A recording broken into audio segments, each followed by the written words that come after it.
Welcome to the Functional Health Coaching Show, where we are here to support and answer your questions so that you can help people on a deeper level get real results and grow your health coaching business.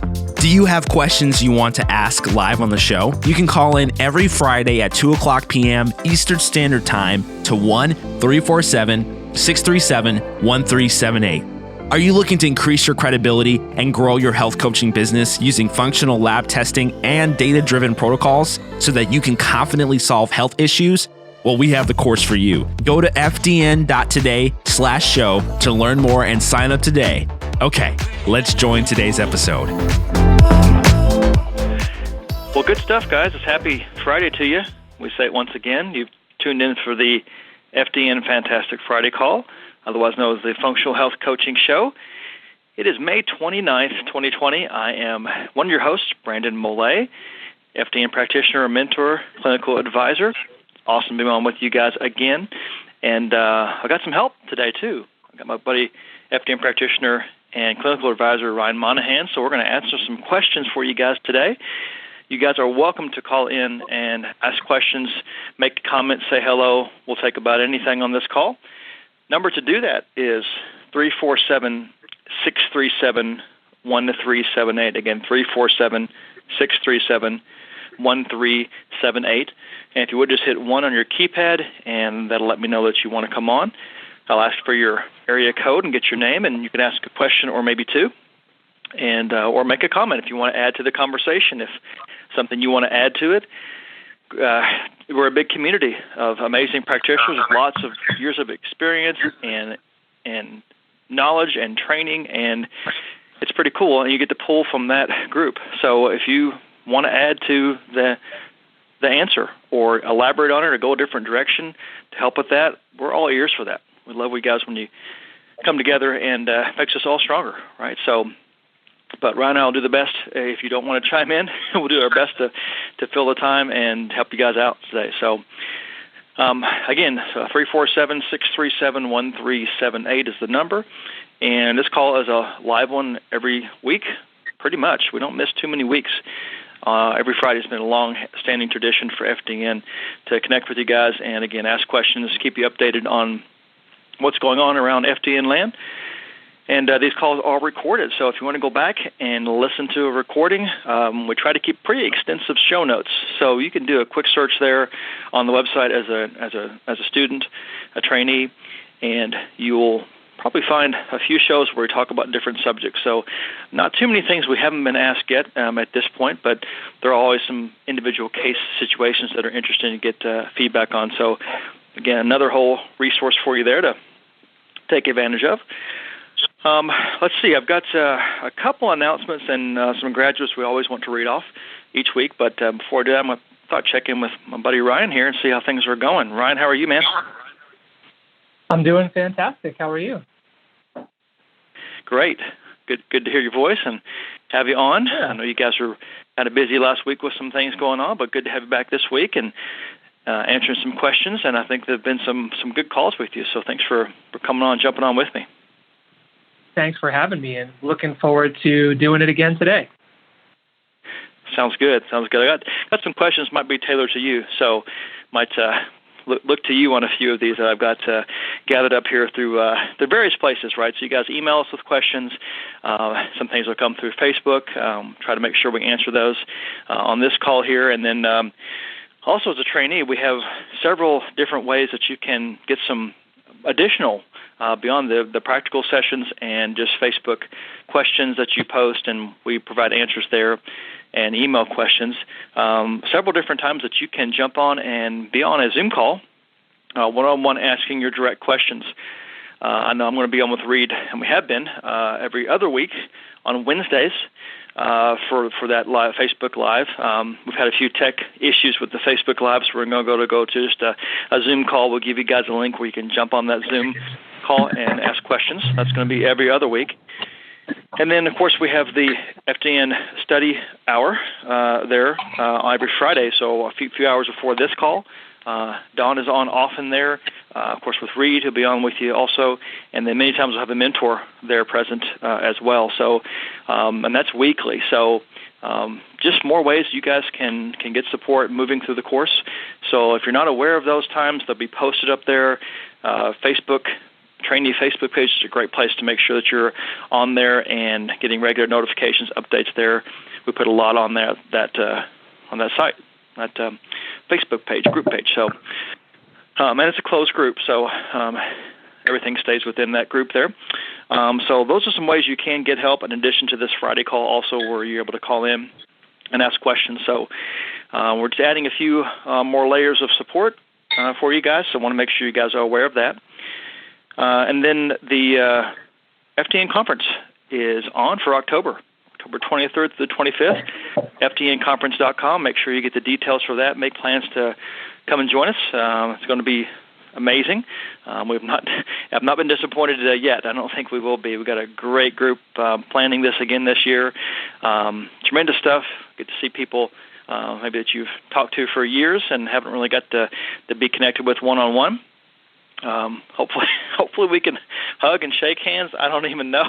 It's going to be a tough one if we can't have some kind of connection there. So hopefully, about tired of talking about all this stuff, but hopefully things will be back to more usual by that time, or at least we'll feel comfortable doing that, keeping our bodies strong and healthy and just connecting. But regardless, there'll be definitely a lot of one-on-one contact, which is great, with vendors, with other practitioners, amazing speakers. It's a great weekend, and it's a long weekend, and it's in San Diego. So, yeah, weather's great there, right? And beautiful town and good people, and the home of FDN, a lot of FDN practitioners. So FDN started there in San Diego, just outside San Diego. So it's where it all, the epicenter there. And we have a really good time together. We learn a lot, and definitely check out the details on that. And again, wherever you are in the course, if you're thinking about taking the course, if you're in the course, if you're a graduate practitioner, you need to come say hi to us. Have a good time and learn and connect with us that weekend. So FDN Conference is the website there. You can check out the details about that, and we'll keep reminding you guys every week up until the conference, and then we'll talk about how great it was for a few weeks, and then we'll remind you of the next one. So it's kind of how we do it. All right. Let's see. I think those are the big announcements there. So we'll transition here to graduates and congratulate some folks here this week. I'm going to grab that here. So, all right. So I have 3 graduates this week, and we're proud to read these names off and congratulate you on air, because it is quite an accomplishment. I was very proud when I graduated 10 years ago, and I know Ryan was too. There's some work involved in this, right? And there's some things to overcome. There's practicals to do. There's role play to do. There's some questions to answer. Some work that's involved. But once you get done, you know that you know it. And so whenever somebody completes this course with all life can throw at you there, we're super proud of you. So you guys just know that. All right, well, 3 graduates here, and we're scattered throughout the United States. So first is Walter Woods from California. Then Kim Kinney, and she's from Ohio. And then finally, a voice and a name you've heard pretty often on this call, which we'd love to hear. And she asks always some good questions here. I want to say a special congratulations to Andrea Velarde from New York, graduating this last week. So, guys, awesome job. Proud of you. Happy to call you colleagues here.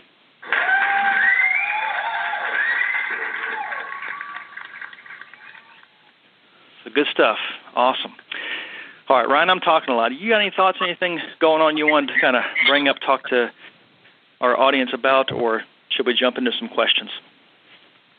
I said let's jump into some questions. Yeah, nothing in particular. I'm ready to, have some FDNs jump on the call and start having some deep chats. There we go. I like it.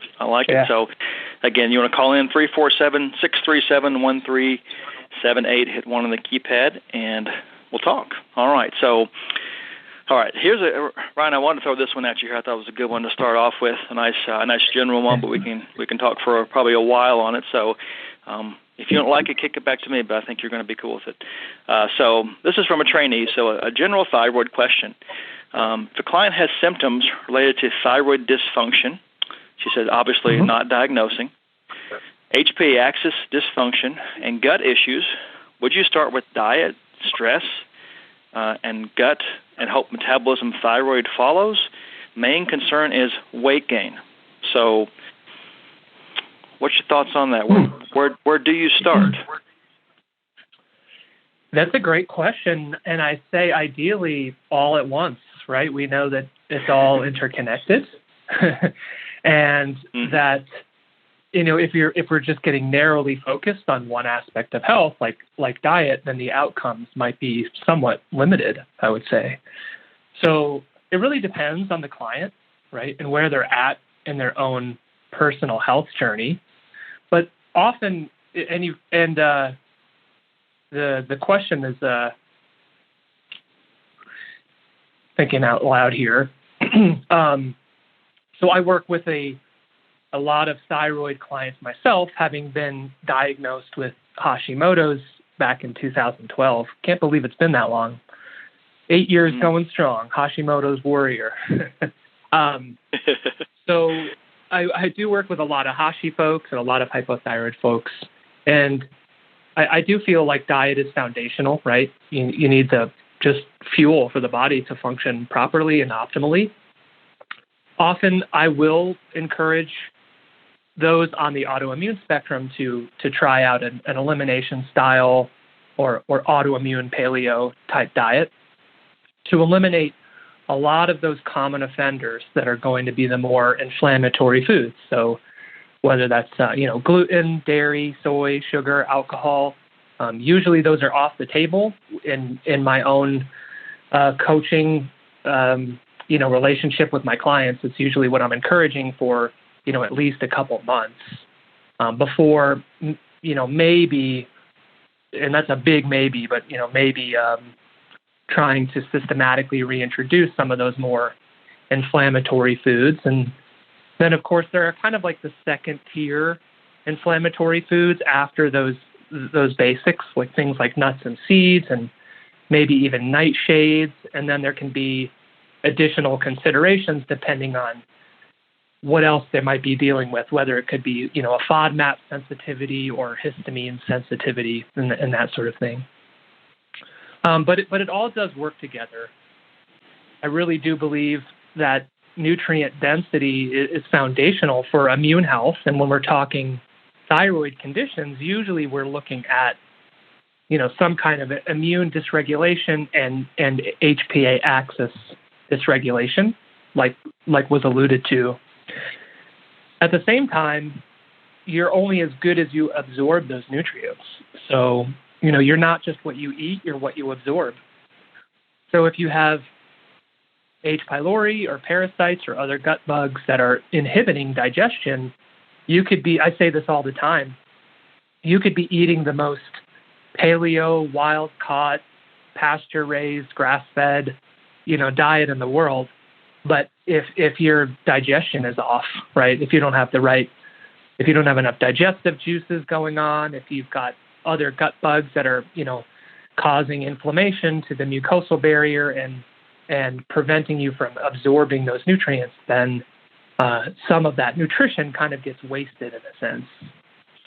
So I really kind of step back and look at that holistic picture, but the short answer is all of it all at once. Yes. And definitely, I think more of a trainee question. I think this is something that we teach very well in the course. It's also a temptation, I would say, for us to, as practitioners, try to get real specific and to want to kind of flirt with that line of specificity. Oh, I'm going to focus on that person's thyroid when, thyroid to me, I don't know that's ever really would be considered a root cause. I would agree. It's more symptom, right? It's really more symptom. Okay, yeah. So it's not really root cause, and so it's everything else. And then, I think if a person comes to you with a whole lot of symptoms or known thyroid issues, blood work, things like that, I think it's factored into the plan. But does it change my plan dramatically? For me, it doesn't. we're still going to be hitting those foundational areas there because we really don't know what's going to be the biggest factor in the change, which is kind of the fun part. And that's why you want to make sure you cast that big broad net and you look in enough places to make sure that you are going to do the best for that person. You're hitting this issue, this metabolic chaos from multiple different angles. And that's always going to be best because you have sometimes, diet might be 50% of the issue. So if they can, change their diet, eat what they need to, put that good fuel into their system, that could be 50% of the problem. Or it could be, 75% of the problem, or it could be a smaller percentage. We don't actually know exactly what's going to make that difference. It could be, supplements could be a big part of pushing the body in the right direction, supporting it, so it allows it to do what it's designed to do, and that's to bring balance to itself, homeostasis. Sometimes it's just figuring out how to get their person to rest and then get the right amount of exercise. You really don't know what's going to make the difference. So that's when you just take everything you know about that person, the clues you have on lab testing, and you lay out that really solid dress protocol, and then you walk that dress protocol out with that person over typically a 3 to 6 month period. And you just see what happens and what changes. I think it's so fun. I had about 3 different texts from clients this week, things that I had a session with them a couple weeks ago. I said, hey, let's try some different things here. We made some adjustments to things or just some new stuff that we hadn't gotten to yet in the dress protocol. And I got the most amazing testimonies of change within a few weeks for that person, for actually 3 different people. And it was just exciting. But I didn't go thinking, I want that lady to get her period back and to lose 20 pounds, and to whatever symptom you want to call it. Just did the program, and you know that it works. You just trust in it and walk that out and see what happens.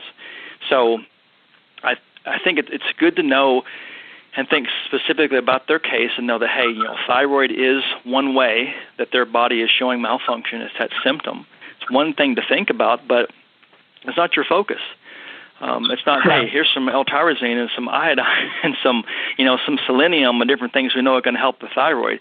That might factor into what you're doing, but it can't be the whole focus there. So we can maybe niche, and we can, marketing wise, we can talk to people with that particular symptom, because think about it, clients don't often know, hey, I think. Ryan, I've got leaky gut, and I know I have a parasite, and have some heavy metal toxicity, and have some detox pathways impaired. A few people might come to you with that knowledge, or they suspect that's going on, but more likely they're going to come to you with symptoms or a diagnosis. That's all they've got to go with.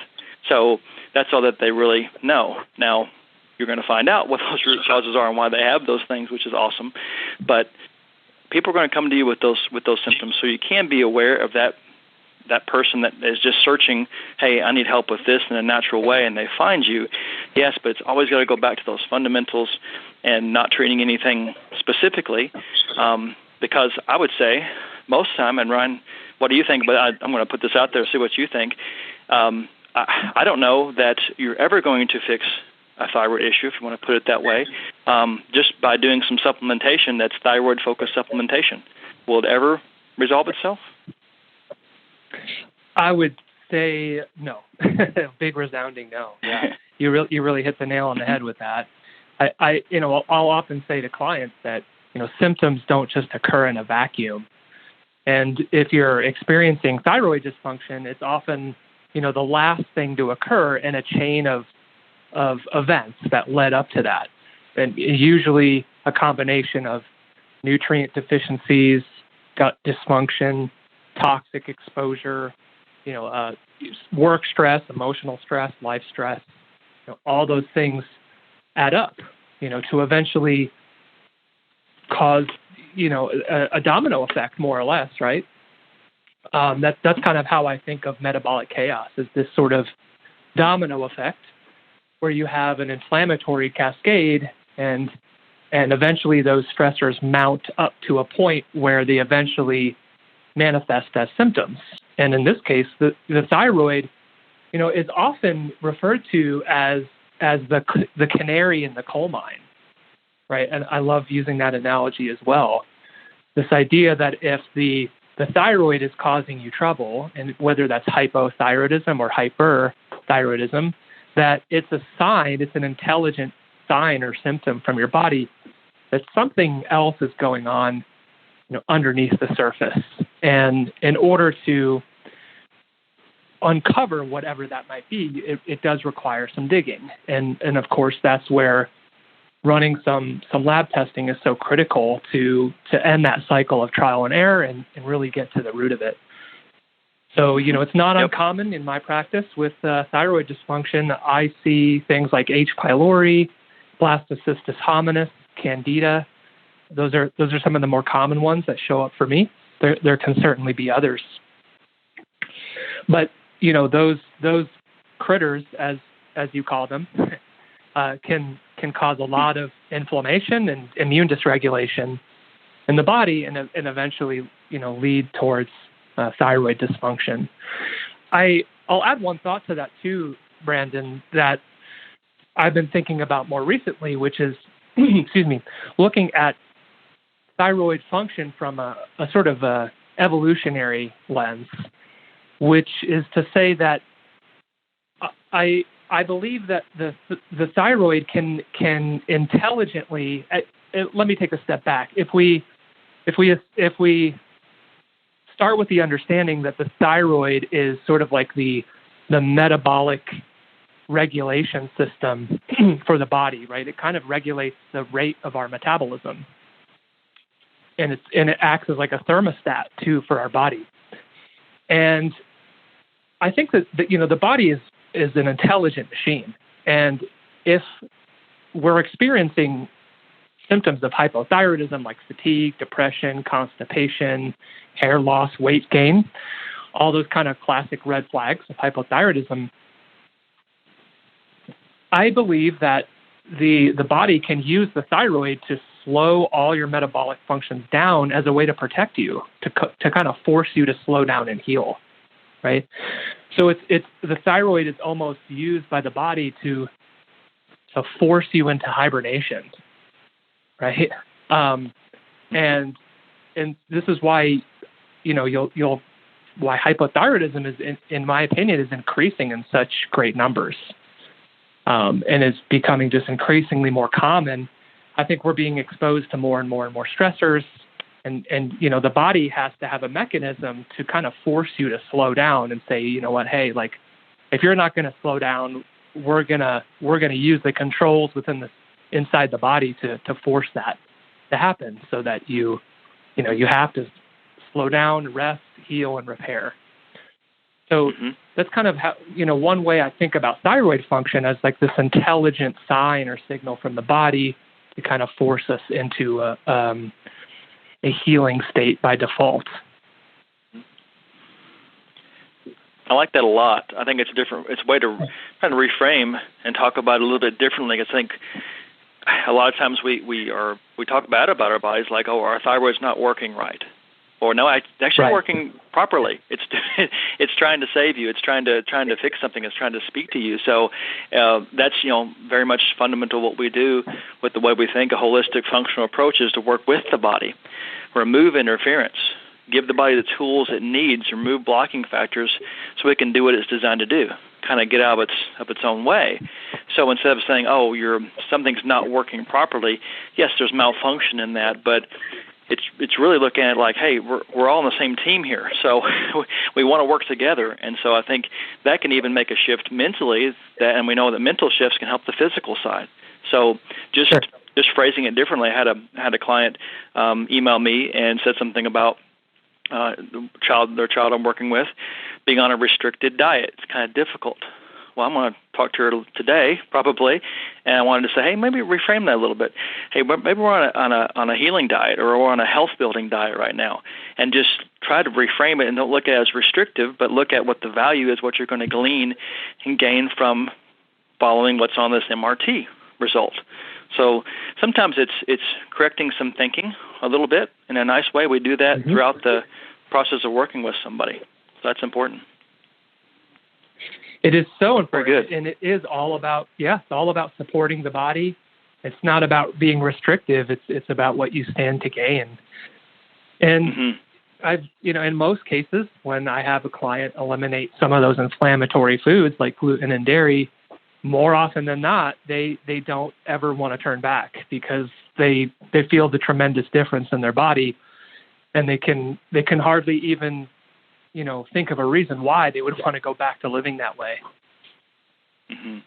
Yep. Yeah. So this is kind of good FDN 101 questions a little bit, and we get questions. You can rephrase this, put a different symptom in there. We had the same question often, right? So can FDN help with this? Or can what we do help the person with this condition here? So you gotta. I kind of set Ryan up there a little bit when I asked this question here. He said, I said, kind of what she said here. So where do you start? And then Ryan didn't fall into that trap. He said, well, you do it all, right? So just because the question's phrased a certain way doesn't mean you can't rephrase that question and answer it that way. So because you're going to get that from your clients, right? And from yourself too. So you've got to answer yourself sometimes through this process. When starting off with... Yeah, go ahead. No, you're fine. I was going to grab a call, but add. No, that's fine. Add to that. We'll grab a caller next. One final thought to that, which is when I first start working out with a client, one thing I'll say is, or I'll start off with saying, I'm going to teach you a set of tools to, if we're going to be taking this journey together, we need a different lens to think about our health, and that is a bit of a paradigm shift. And I feel like starting off with some of those kind of general concepts is helpful. And one thing I will say is that, this might take some time for you to wrap your mind around because it's going to be a new concept for you. But we really, if you were to ask me, hey, Ryan, what do I do about headaches? What do I do about allergies? What do I do about my gas and bloating? I'm most likely going to say, well, we don't do anything about those things because, those are symptoms and symptoms are superficial. And that might seem counterintuitive and maybe even shocking at first.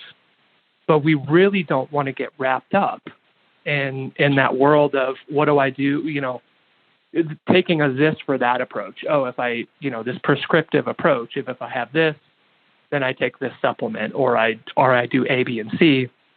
But we really need to get away from that way of thinking. And it can take some coaching and some kind of mental reprogramming to eventually help someone to wrap their mind around this totally different paradigm, because we're so used to a this for that approach, right? So we've been brainwashed our whole lives. Our whole lives. It's embedded in every cell of our body to want to address everything at the symptom level. So it really does require some careful consideration and coaching through and reprogramming. Mm-hmm. Love it.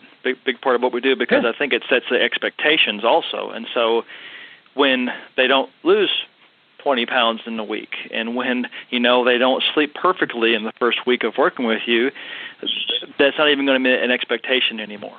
And so it just helps with the whole working relationship, and it's just the truth. It's just how it is. And so that's part of it too.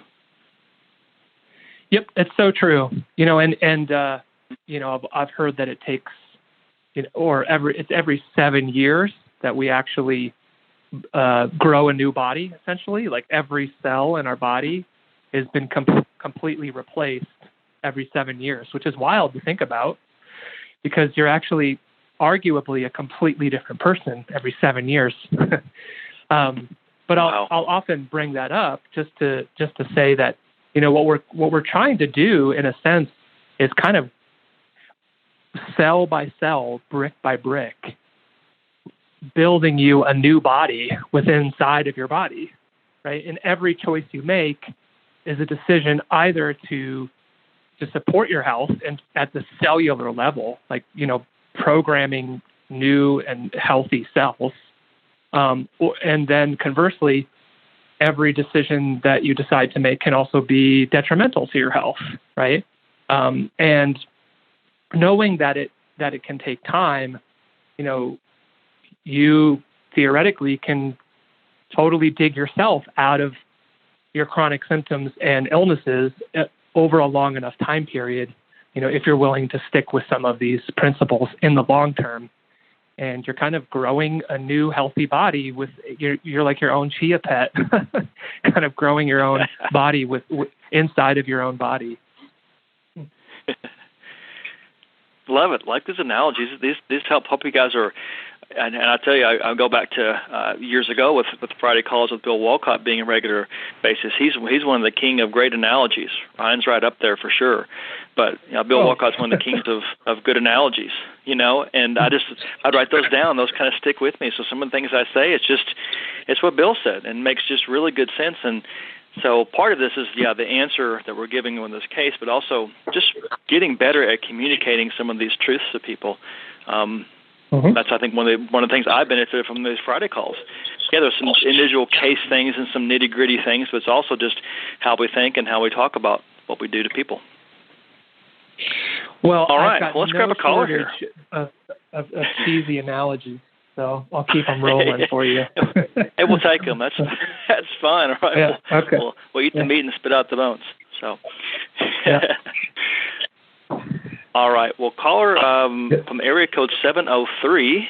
Let's see who you are there. So let me bring you on right now. Caller 703 area code. What's your name, 703? Yes, good afternoon, good morning, wherever you are in the U.S. This is Grazia. Hello, Brandon, how are you? And thank you, as always, for this wonderful program. I look forward to every Friday, not because thank God it's Friday, but because I'm going to listen to you and your guests and all the other very interesting questions and answers. Well, thank you very much, and good to hear from you, too. Thank you. All right. My question is short, but I don't know how simple that is, but I'd appreciate your thoughts. We know the MRT, and we know how good that is and how useful, and Reed taught that to us. However, I also hear a lot of people lean more or, they also like Zoomers. So I'm not very clear on the difference and pros and cons of each of them, or which one is good for what, and I'd appreciate your thoughts. Good question. Good question here. Again, I'm glad Ryan's here on this one because I know he's doing a lot of Zoomers, and I'm more of an MRT kind of guy. So, Grazia, I'll put you here on mute, and then I'm going to kick us over to Ryan here. So maybe you can kind of balance this for us, Ryan, on the food sensitivity testing side. Yeah, sure. I'd be happy to answer that, and I have a few different thoughts. And one, just to help distinguish maybe the differences between the MRT and the Zoomers is actually what you are measuring. And the difference between the two tests being that with the MRT, what you're actually measuring is, when they actually place a protein of a certain food in the blood sample, they're looking for a volumetric change in that blood sample, and what that indicates is that food protein is causing your blood to release certain mediators, right? Hence the term MRT, which is mediator release test, right? So it's measuring these sort of end products of the immune system, like neutrophils and prostaglandins and histamine and that sort of thing, right? These kind of inflammatory end products that your might be released in your blood by the immune system. So the difference with the Zoomers is that it's specifically looking at antibodies, whether that's IgA or IgG, right? So and those what those positive antibodies might tell us in relation to a certain Zoomer, whether that's wheat or corn or dairy, would be if that the immune system is tagging those foods as inflammatory or as an antigen. So in more simple terms, they're both measuring things from a slightly different perspective. So it's hard to compare the two, and it's hard to say that that one is better than the other. I do personally run more Zoomers. Don't have anything against the MRT per se. I've run it. I've run it myself, and had good results eliminating some of those foods in my diet. But they can certainly round each other out too. If someone had the budget, we try not to go crazy with running every test under the sun. But if you wanted two different perspectives, you can always run an MRT to look at it from a mediator release perspective, looking at some of those inflammatory end products, or you can look at it from a more direct immune perspective on a Zoomer to see if those antibodies are being formed against a food. In either case, you're going to want to eliminate those foods, at least for a certain period of time, before you challenge those foods, systematically and slowly, one at a time. Those are my thoughts. Brandon, anything to add to that? No, good answer there. I've always said I really don't think there's really many bad food sensitivity tests out there, because they're all going to tell you something valid. So, yeah, it's just the method and by which you test and the prerequisites that you want to follow before you do that blood draw or saliva, whatever kind of testing it is. So, if those tests are all measuring some sort of reaction, and usually on a gradient here, good or bad or positive, negative, moderate, reactive, some kind of a reaction to a food. And for whatever reason, multitude of reasons why, that person's body and that food don't get along. And it's causing some level of stress, just on a fundamental level. Mm-hmm. And our goal with FDN is to reduce stressors. The DRESS protocol is a stress reduction protocol. So any test that you run, I think within reason, at least the ones through the medical director program, they're all validated great tests. They just measure some different things, and depends on, I think, just your preference. Study them out, try some different ones with people. Maybe, like I said, Ryan said, both of them together. And you're going to have enough information based on metabolic type, a food sensitivity test, and observation to be able to put together a pretty awesome diet, at least one that is light years probably beyond what they could figure out or do on their own.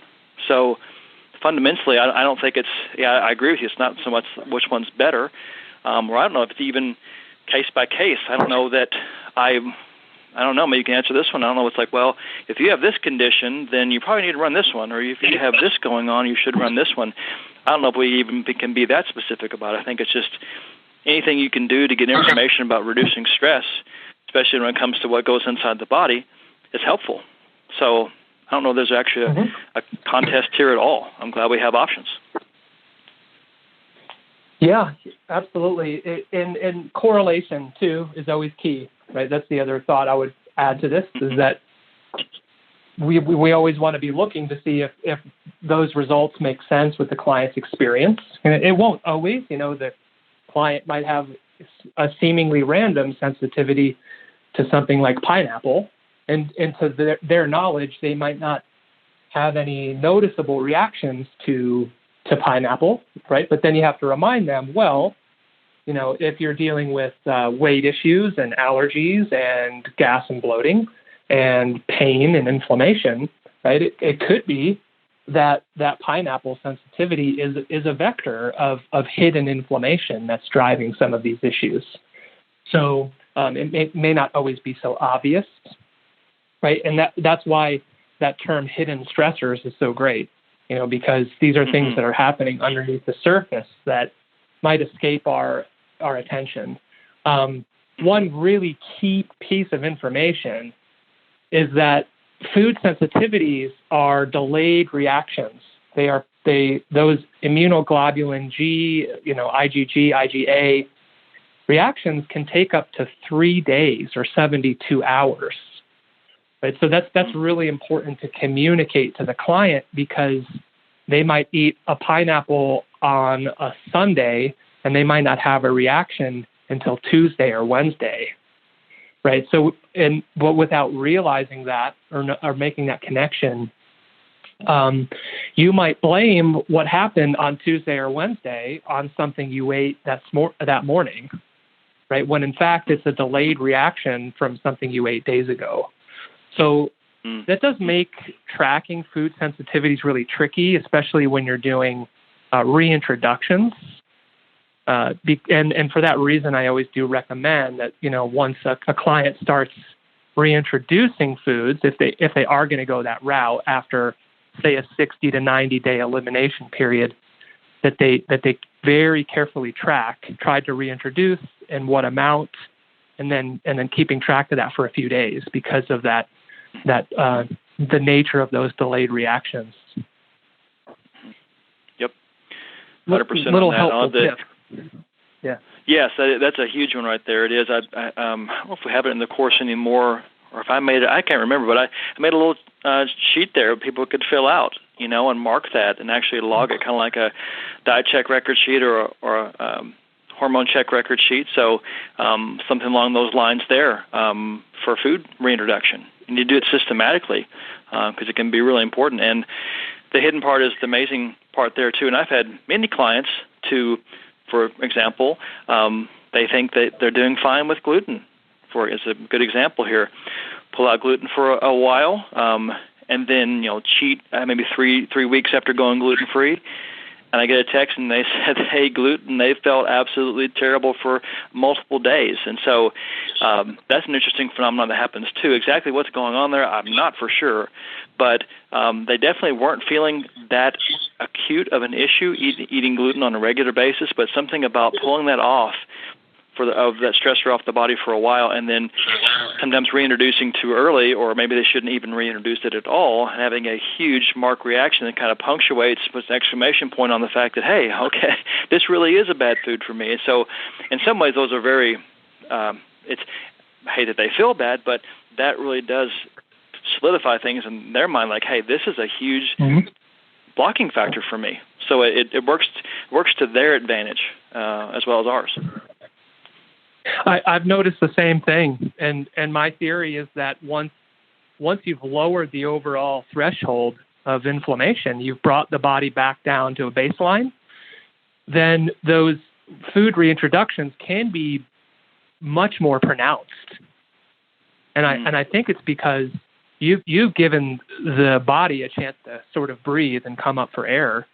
And when we're continuing to eat these foods that are inflammatory to our system on an ongoing basis, I think the body just gets used to it and has to find a way to cope with it and achieve homeostasis, right? So once you finally give your body a break, like a resting period, from a food you are actually sensitive to, then I think, the reaction can become much more pronounced and obvious. So I've noticed the same exact thing. Pretty common. Yeah, that's kind of going back to the first question there. You just never know what's going to happen on this journey. What points are going to occur, and stuff that I love to put into my case notes for that person. Each thing I learn about them, so I can go back and remind them if needed. Or it's just neat to see this progress here and look back and to remind them sometimes all the things that they've changed and something to be proud of. Mm-hmm. Yep, I love to remind my clients to celebrate the small wins. Right, because little by little, a little becomes a lot. And it's not uncommon for a client to not even really notice their own progress. And that's why keeping track of their symptom scores on a metabolic chaos scorecard, is so helpful, because you can check in every, let's say 2 or 3 months and have them rate their symptoms again. And I've had this happen where a client says, "Oh my gosh, I didn't even, realize how much better I felt." Or, I forgot that I felt this bad back in January, right? We have short-term memories, so that happens. Maybe it's kind of a good thing. That's a blessing that we don't always remember all the bad things.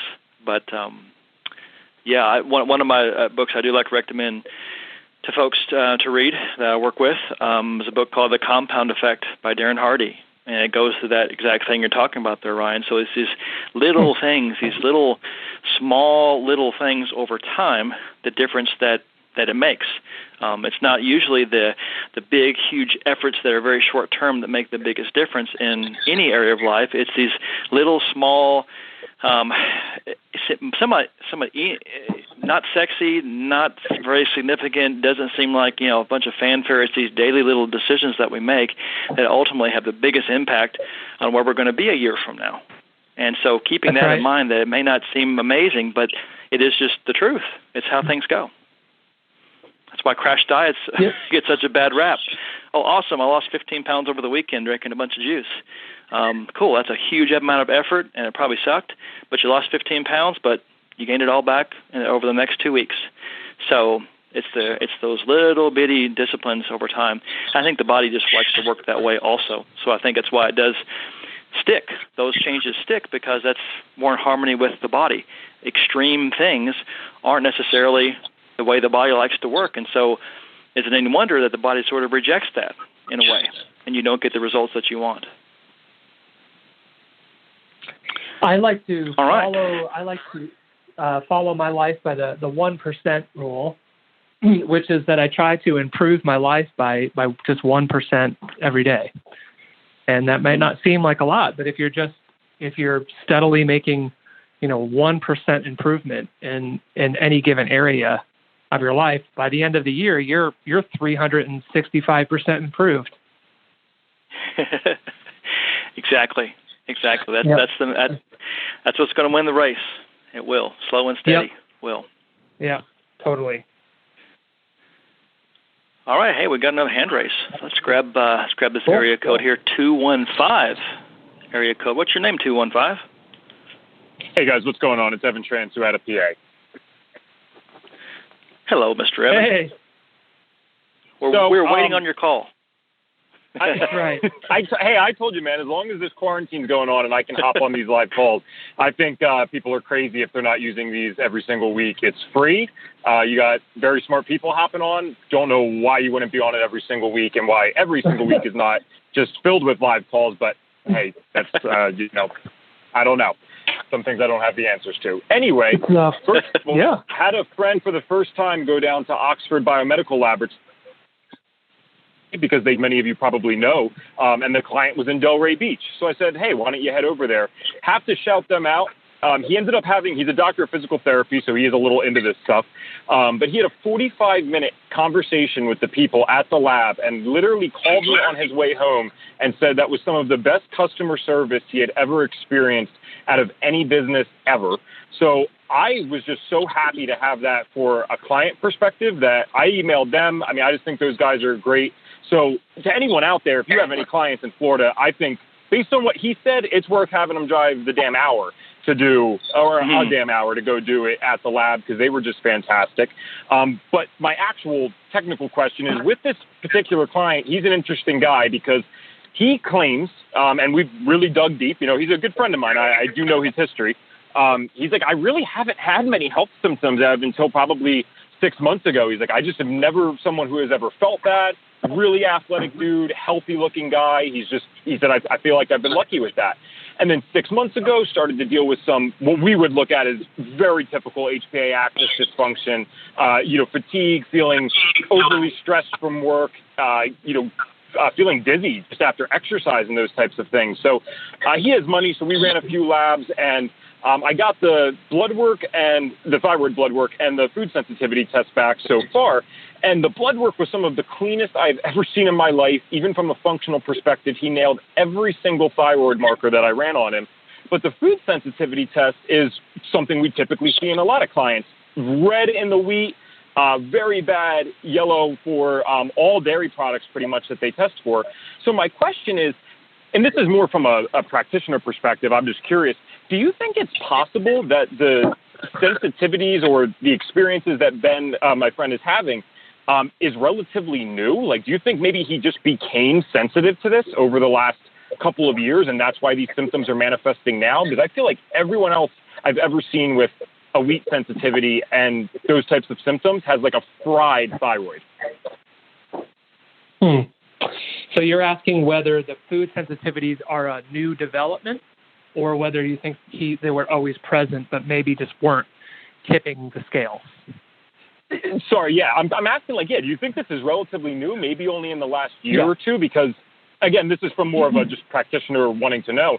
Because you even said in the beginning of the call, we were kind of talking about this, how, the thyroid can be one of, like, the more later things to go. And I'm just like, did we just catch this at a perfect time because he's so much more proactive than the average person since he has an FDN? That's most people after 6 months of having health issues, right? Well, I think that, Reed in the course uses this term adaptive reserve or genetic potential. And I think that everyone has a genetic weak link somewhere along their chain. And once you've had enough stressors or exposures, eventually that you keep pulling on that chain and eventually the link is going to break, right? So, and of course, if someone's lived an impeccable diet and lifestyle for the majority of their life, that's less likely to happen. But when you accumulate toxic exposures and emotional stress and poor diet and lack of sunlight and lack of exercise, sedentary lifestyle, it's only a matter of time before it's going to catch up with somebody.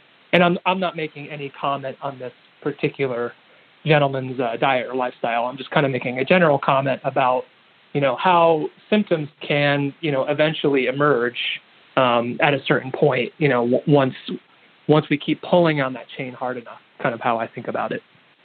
So that being said, food sensitivities can change throughout the lifetime. So food allergies are a bit different. Those tend to be usually inherent since birth or from the beginning.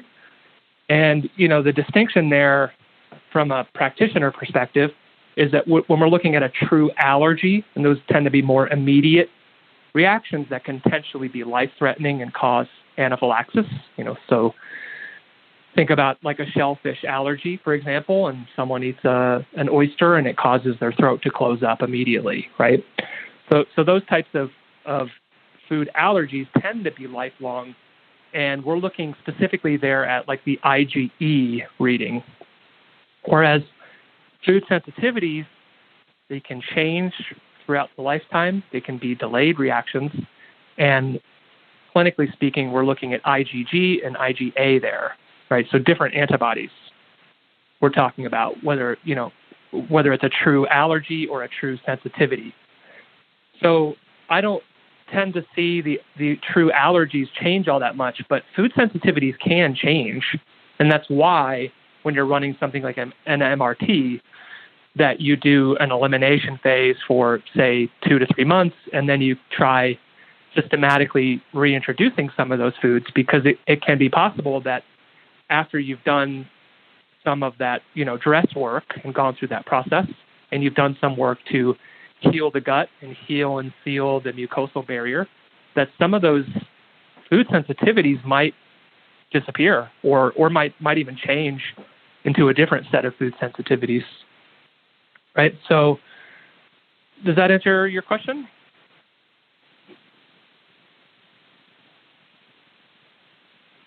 Evan, you still with us? Oh, yeah, I'm sorry. I thought he's unmuted, maybe. Oh, I gotcha. Well, yeah, Brandon, you have been cutting out a little bit, so I didn't know if you had asked something. Gotcha. Oh, I see. Yeah, no, I was just asking if that answered your question. Yeah, no, and that's fine. It was just more of a curiosity thing, and I think you did, and I guess I kind of knew the answer. I had a thought at least about it. I just thought it was weird, and then I guess my only follow-up to that would be he actually was just about to send in but hadn't done his stuff. The adrenal test today, we were doing Access Medical Labs, and the GI map. And again, he's someone, he does well for himself. He definitely has money, and he's willing, to spend it. But I think most of us would benefit from keeping $600. His sensitivities, or some of them are just so high, and the symptoms are so new. I'm almost wondering, because I never go away from the normal FDN type of stuff. I believe in running all the labs, but this is just one of those cases where I'm like, should I at least give him 30 days? Just removing the foods before we run this other stuff? Because I feel like maybe if he's only had symptoms for a little bit, maybe his body just hasn't even had time to get some of the crazy infections that so many of us at FDN have, or is that not a good thought, do you guys think? Brandon, what are your thoughts on that? Maybe hard to say with him, but I'm thinking, I don't know that really, not so much, not many things really are really that acute. They seem like they're, all of a sudden they were there, but you just kind of keep in mind that, the subclinical versus subclinical. So, things are underneath the surface there. There's malfunction that's already occurring, and then you just don't know about it symptom-wise until a certain point where you lose enough malfunction, there's enough stressors that come on that starts to come up out of the water, the iceberg analogy, whatever you want to say there. There's underlying things there. So I think it's hard to say for sure if this was like something, maybe if he had some majorly acute stressor that came on, some weird exposure, some toxins, or maybe some acute mold exposure, something like that that's going on, that might kick up something where you'd have a lot of symptoms real quickly. But I just think it's somebody that just doesn't have a lot of symptoms, and that's just fortunate for them, but unfortunate also because that's what we go by mostly. We don't do something until we have some kind of symptom. So I think I would just run the labs. I think those 2 labs there you're talking about running, I would go ahead and run them, have the information. I wouldn't wait. I don't know that they're going to affect the results from those. And I have a suspicion there's some underlying things going on for a while. And sometimes people are it's just a little bit of an imbalance that goes on with the person that can make them feel something because they are in such good health. They actually may be in a really good health. And so just a little bit of a lack of homeostasis there might result in some pretty acute symptoms for a person. So it could go either way. I'd say run the labs, get the data, and start working through what you see. And like you do, I know, just kind of trust the process and see what comes out. Okay, that's fair. All right, thank you guys very much. Yeah. You're welcome. You got it. You're welcome. Hope that made sense. All right. Thanks, Evan. Interesting. It's neat to maybe ask those questions and try to figure out, because many people are going to ask you that as your client. They're going to say, well, how did I get this way, and how did this happen? And most of the time, you can put together some pretty good narrative on history and connecting some dots, and it's a lot of self-discovery that comes from this. It sounds kind of cheesy, but really there's a whole lot of self-discovery that comes through this process, not only on the physical side, but the mental, emotional side, and people see how it's all connected. So it's one of the things you just give it some time. Okay, we got one more hand raised. We got 3 minutes left, Ryan, so we're going to give it a shot here on this caller. Let's do it. Hopefully we can answer your question. 925 area code. What's your name, 925? Yep, 925. Are you there? Oh, hey. Sorry, I was muted. Hi, this is Ariel, Brandon. We just actually talked yesterday. Oh, we did. Hello with him. We talked a couple times last week. How are you doing? Good. I'm good. I know we only have a couple minutes, so just maybe a quick question, and then I don't know if my second question could get answered elsewhere. But on the MRT, if a food is, let's say, pumpkin, or does that assume that pumpkin seeds are okay? If we're not reactive to pumpkin, should we assume pumpkin seeds? And then other kind of squashes in that winter squash family, like acorn squash, which isn't listed, or spaghetti squash, I know is a summer squash. So maybe you can just speak to the different, the extrapolations that we can make based on what is on there and what's not on the MRT. Gotcha. I would say if a situation like that where it is pumpkin looks okay, I'm going to say seeds are going to be okay too. So I'll say, that's less common actually. Most people say, well, if this food is reactive, how far do we go? So if tomatoes and potatoes are coming up on the MRT, do we eliminate all nightshades? I definitely think you can go to that next level and go a little further and deeper with the person. To me, I kind of call it case by case. So probably the more malfunction I feel like I'm seeing, I'm going to be more and more strict with that diet. Raise that bar a little bit. And if they don't have as much going on, I might be a little more lenient with that. And sort of see what happens, because you always can be more lenient, or you can also be more strict.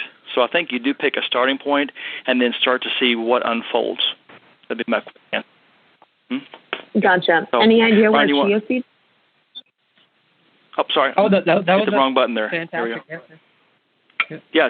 So, and chia seeds. What'd you say, Ariel, on that? Chia. Just any idea where they fall? I don't know if flax is okay. Is chia also maybe okay? You're saying if they showed up positive on the MRT? If they're non-reactive to those. So just in general then, if someone can tolerate the chia seeds and flax seeds? If someone can tolerate flax, can they also maybe tolerate chia? I see. Yeah, thanks for clarifying. I would probably say so long as they were clear on the MRT, and ultimately, at the end of the day, it's still a number on the page. And so, like Brandon said, you have to look at each case individually. And so, if someone happens to be sensitive to nuts and seeds, then you might proceed more cautiously.